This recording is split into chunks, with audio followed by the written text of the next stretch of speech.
this is something to be grateful for.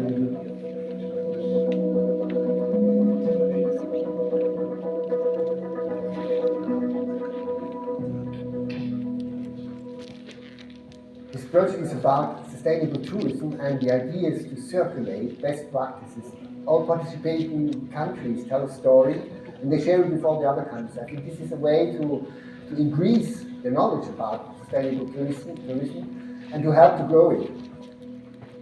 We have a very important role to play, us, the broader statement in the media, because we are communicating quite a complex story. This disaster risk reduction, climate change, mitigation, all these big words. It's our job to personify them, to bring them into what is believable and recognizable for people in their everyday lives.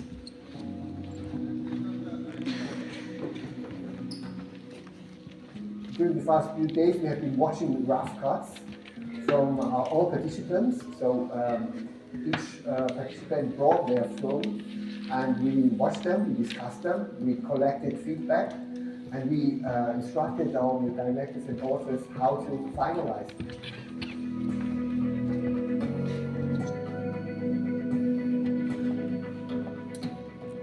For most of us, we like that.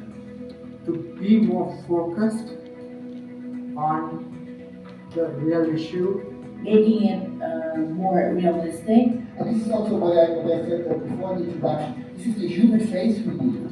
Crop it, at least crop it. Never, you can always crop that or replace the shot. It's not a joke. 2 days discussing these things, it doesn't go in vain. Definitely, there'll be a lot of changes.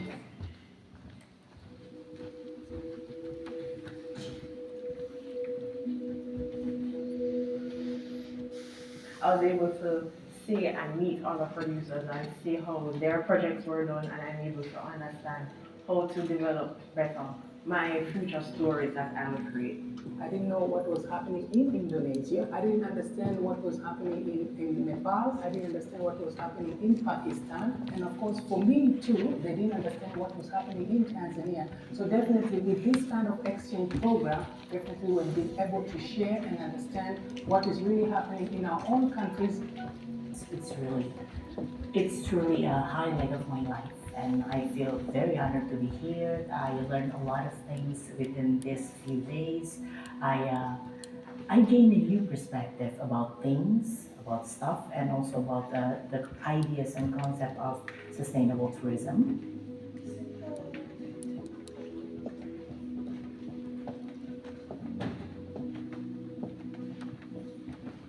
Apart from the fact that I think the films will be very, very interesting, what I really enjoyed is how people connected to each other. From this, there will be other things happening, and there will be continuity, there will be friendship. And I think that is very, very important today in media. We have to build on trust, we have to build on empathy, and we have to bring people together also to create innovative ideas that come from really also our different backgrounds.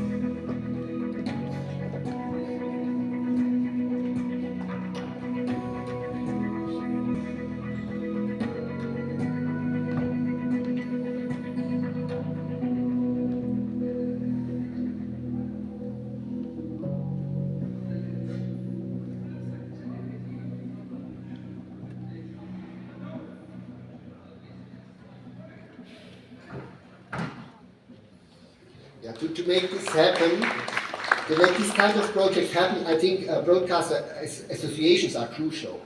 Somebody has to organize this, somebody has to make the call, somebody has to connect the different realities.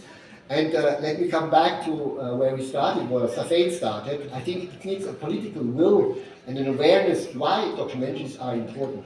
Documentaries are important because they are a way to reflect about reality, about the world we are living in, and help us to understand it. And I think that is crucial for development of societies. It's crucial to understand what works, what could work better, what does not work. And the beauty we are living in is also, I think, encourages us to do things in fictional formats, but documentaries, I think, are close to reality in some way. They are not reality because they are interpretation of reality, but they're very close to reality.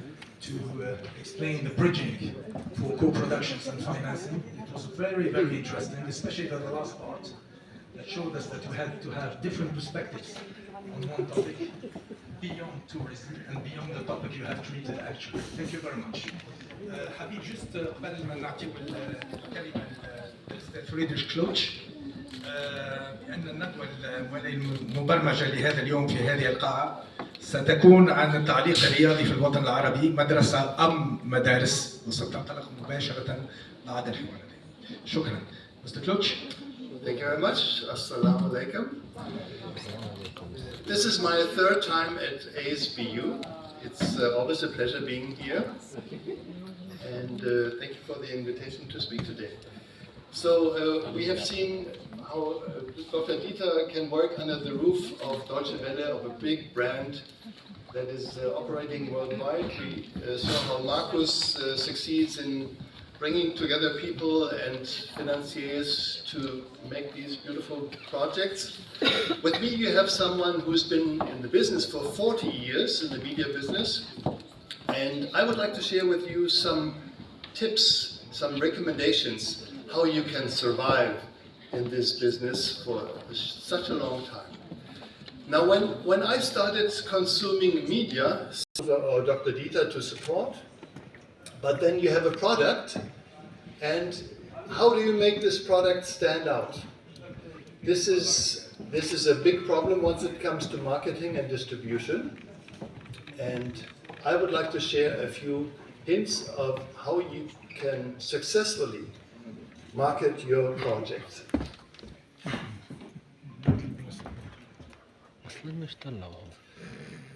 Branding is the big point.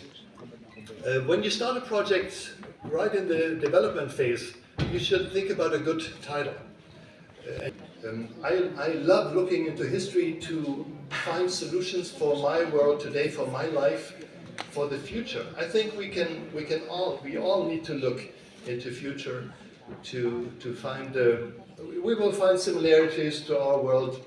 Build up your reputation, and you will easier find someone to finance your project if they know you have done something like this before. So this is personal branding.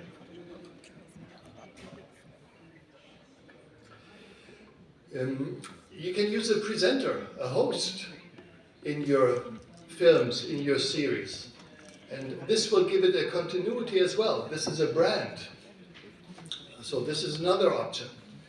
In the marketing, when you do flyers, posters, advertisements for your project, you should always use the same elements, the same title, the same logo, the icons, the style. It should all be in the forefront of your marketing materials. But this, of course, is something that you will already know. Something that has come up in recent months are those fast channels. Fast channels are free, advertisement-supported television television and they're coming hundreds, 200 per month at the moment. We have worldwide, I think, about 2,000 at the moment. Can build upon. So this is what fast channels are about. And then, for me, most importantly, there's style branding. The way you do your films can make you stand out in a very fragmented market. So what I have been doing for more than 30 years now is I have added reenactment, drama, to my documentary films.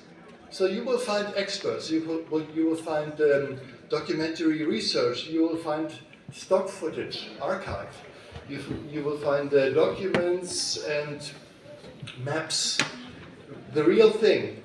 But I have added reenactment. So this is what you call drama.